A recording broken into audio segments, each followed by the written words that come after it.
She came from nothing, not a very successful actress. She had.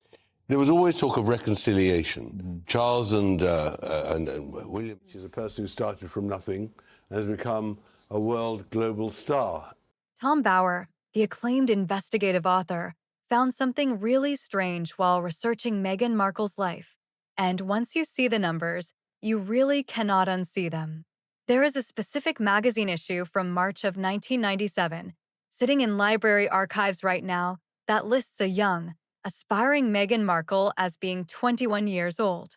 But here is the weird part: if her official, globally recognized birthday is what we have all been told, August 4th, 1981, then she would have been 15 back then. Not 16, not 17, 15. That is a full 6-year gap that does not just vanish with a simple typo. And when her own father, Thomas Markle, started talking about his memories of her childhood timeline, things got even more confusing. Because if the math on these old documents actually checks out, if what is written in these dusty, forgotten magazines is accurate, then everything we thought we knew shifts. Her acting career, the royal wedding, even the timeline surrounding the birth of her children, none of it lines up the way we thought. So, let's look at what is actually on paper and figure out exactly why the numbers do not seem to match. Now, trust me, what is coming is going to make you question everything. Hit that subscribe button and turn on the bell because you do not want to miss where this story goes. And if you are already hooked, go ahead and drop a like. All right, let's dive in. When most dads talk about their daughters, there is usually a certain warmth in their voice. But when Thomas Markle talks about Meghan, there is something heavier, like he is a man trying to set a record straight. He remembers her childhood pretty clearly, her ambition and her drive. But when Meghan became famous, he noticed something did not sit right.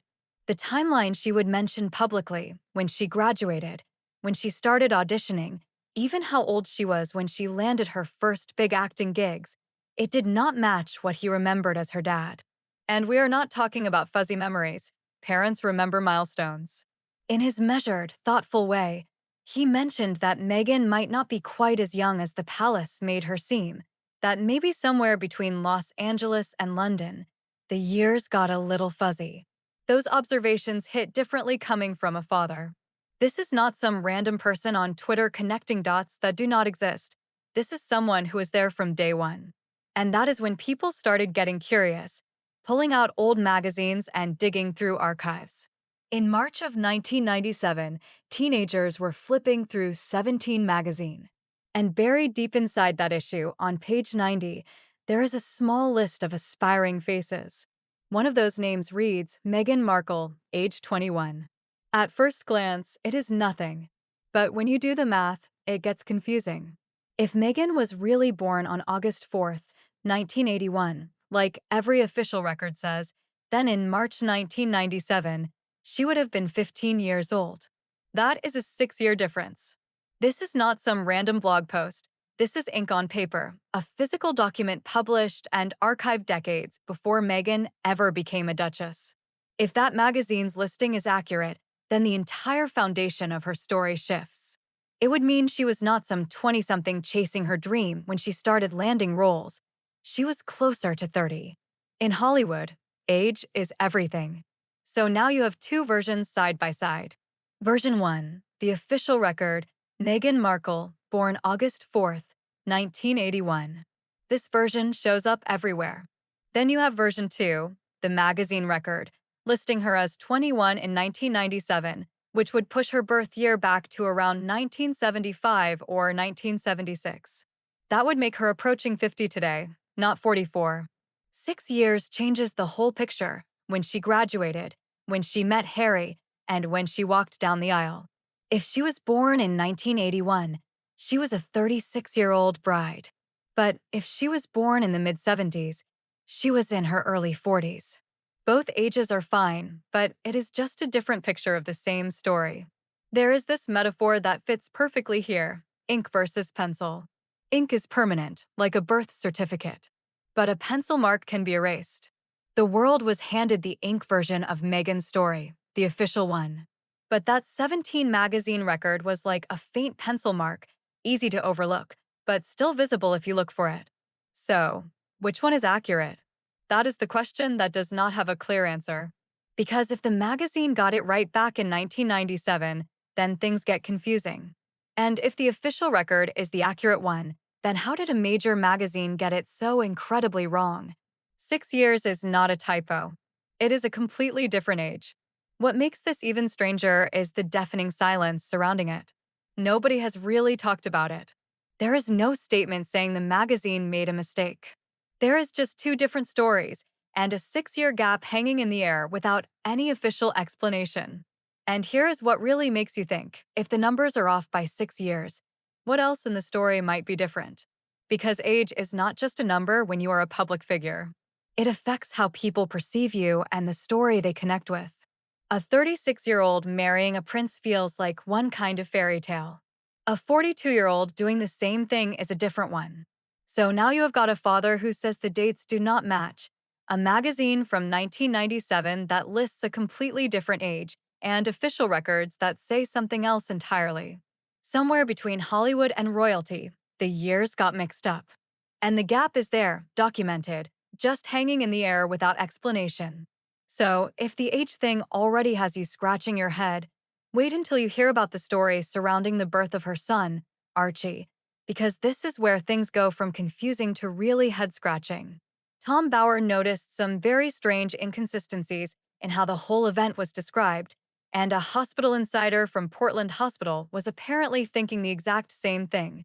The official version in Prince Harry's book, Spare, painted a calm, almost movie-like picture.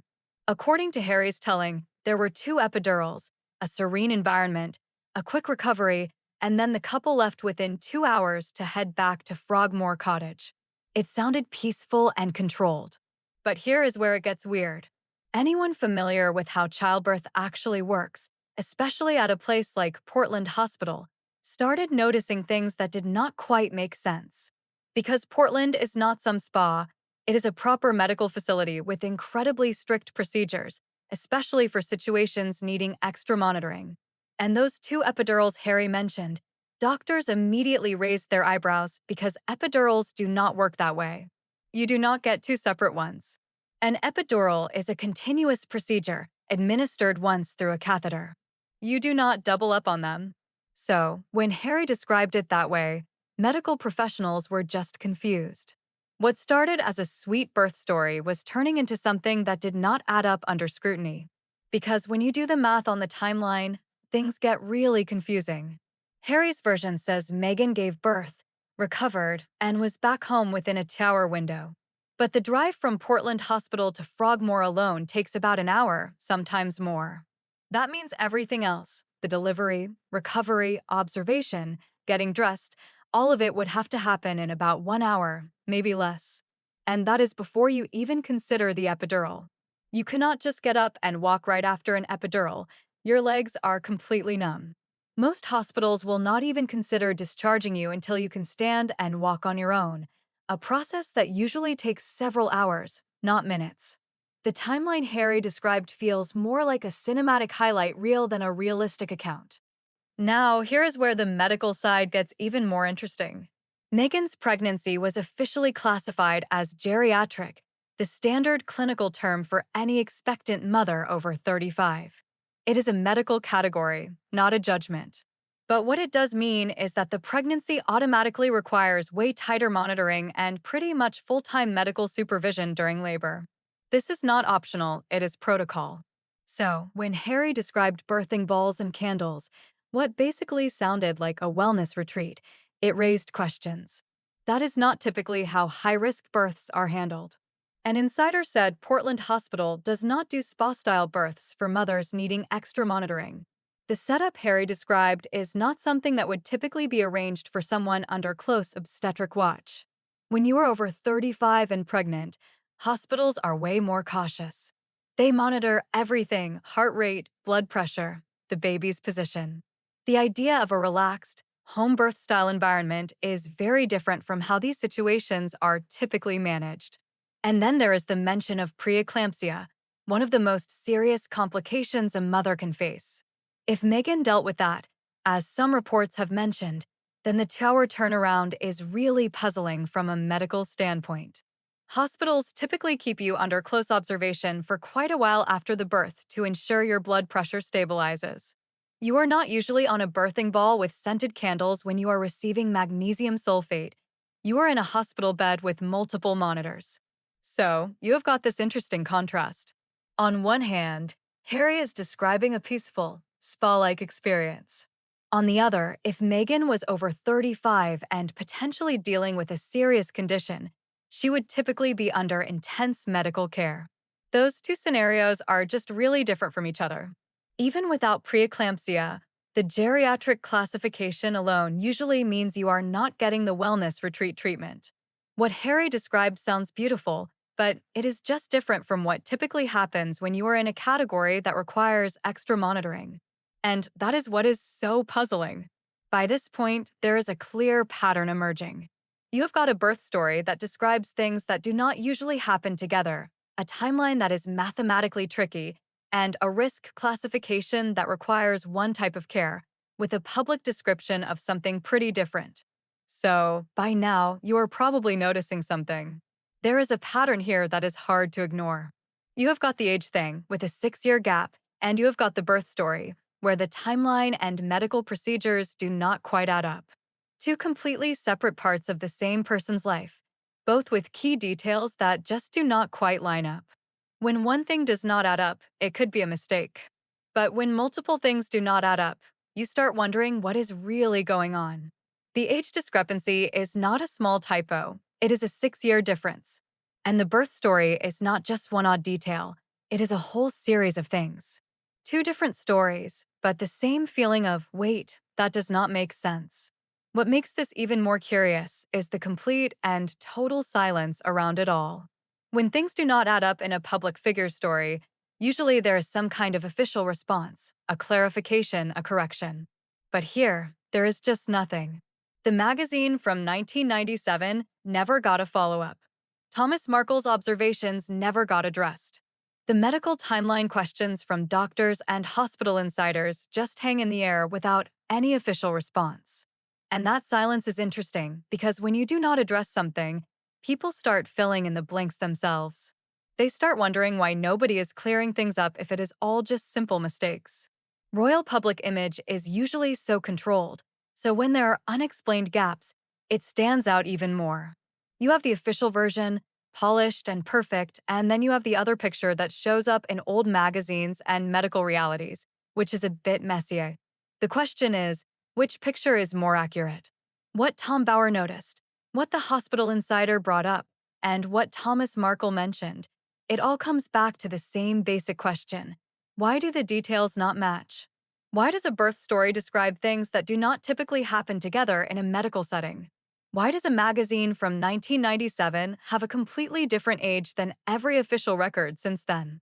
Why does a father's memory of his daughter's timeline not line up with what the world was told? These are not small questions, because when you are stepping into one of the most famous families in the world, when everything about you becomes public record, the details do matter. People want to understand the real story, not just the sanitized version. And maybe that is what is interesting here. Real life is complicated. It has medical procedures that take time, and it has numbers in old magazines that do not always match newer records. And when all these pieces do not fit together neatly, that is when things get confusing. By the time you reach this point, after looking at the magazine, the birth timeline, and the silence, you notice the pattern. Every story has two versions, the official one that sounds perfect, and the one that shows up in documents and medical realities that is more complicated. And those two versions do not sync up. Maybe it is just what happens in the spotlight, maybe details get remembered differently. It is hard to say for sure. But underneath all the polished statements, there are still those original documents, the magazine page that lists 21 when the math says 15, and the medical timeline that does not work on paper. And once you have seen those differences, they are hard to ignore. Because when the polished version does not match the paperwork, it leaves you wondering which one tells the fuller story. So, where does all of this leave us? With a lot more questions than answers. You have got a magazine from 1997 that says one thing, official records that say another, and a 6-year gap that nobody has explained. You have a father who remembers his daughter's childhood one way and public timelines that tell a different story. And there is the birth narrative that describes medical procedures and timelines that do not match how hospitals actually operate. And the wild part is that all of this is documented. This is not speculation. The 17 magazine is real. Thomas Markle's observations are out there. Medical professionals have spoken about what typically happens. It is all on the record, creating this puzzle where the pieces do not fit. Remember that ink versus pencil thing? That really captures what is going on here. Official documents are supposed to be permanent ink. But when you have a magazine listing a different age and medical timelines that do not work out, you are not sure which numbers to trust. Here is what stays the same, though. That magazine still says 21 when the math says 15. Hospital procedures still take longer than 2 hours. And when these things do not line up with the official story, it leaves this gap where you are not sure which version makes more sense. We are talking about two major life events, birth year and the birth of a child. Those are not minor details, they are foundational. And when both have confusion attached, you start to wonder what actually happened. We might never get a clear answer. Nobody is explaining the magazine discrepancy or clarifying the hospital timeline. The questions just hang there. What Tom Bauer noticed, what medical insiders pointed out, and what Thomas Markle mentioned, it all created a picture different from the one we were shown, different enough that once you see the gaps, they are impossible to ignore.